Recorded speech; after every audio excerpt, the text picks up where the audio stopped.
Tiklo ang isang babae matapos mahulihan na may 3 milyong pisong halaga ng shabu sa ikinasang buy-bust operation ng Philippine National Police sa Mandaue City, Cebu.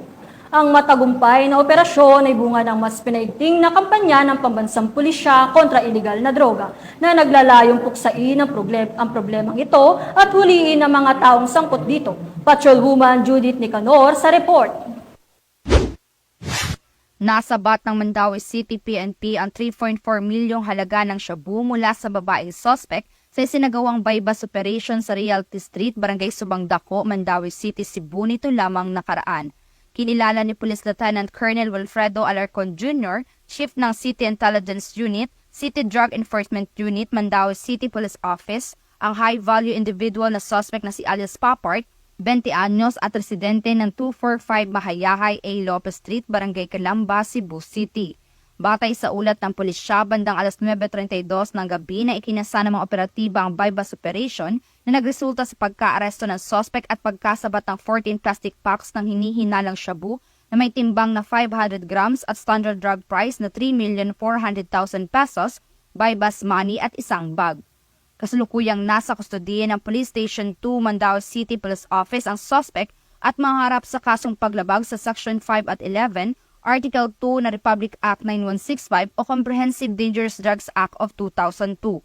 The Drug Enforcement Unit of Mandaue City Police Office successfully conducted a buy-bust operation at around 9:32 in the evening on September 24, 2024 at Realty Street, Barangay Subang Dako, Mandaue City. She's a high-value individual, 20 years old and a resident of Mahayahay A. Lopez Street, Barangay Calamba, Cebu City. Recovered from her was an estimated weight of more or less 500 grams of white crystalline substance believed to be a shabu with a street drug price of 3,400,000 pesos. We must remember that these dangerous drugs are not just a threat to our society. They are also destroying the future of our younger generations. We are committed to enforcing our anti-illegal drug campaign and let this serve as a stern warning to all, and of course, we will not tolerate the rampant use and sale of illegal drugs anywhere. We urge everyone to stay vigilant and report any suspicious activities to the authorities.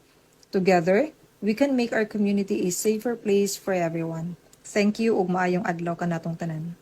Ang Mandaue City PNP ay walang tigil sa pagsasagawa at pagpapaigting ng kampanya laban sa mga gumagamit at nagbebenta ng iligal na droga upang masiguro ang kaayusan sa kanilang nasasakupan dahil sa bagong Pilipinas ang gusto ng pulis, ligtas ka.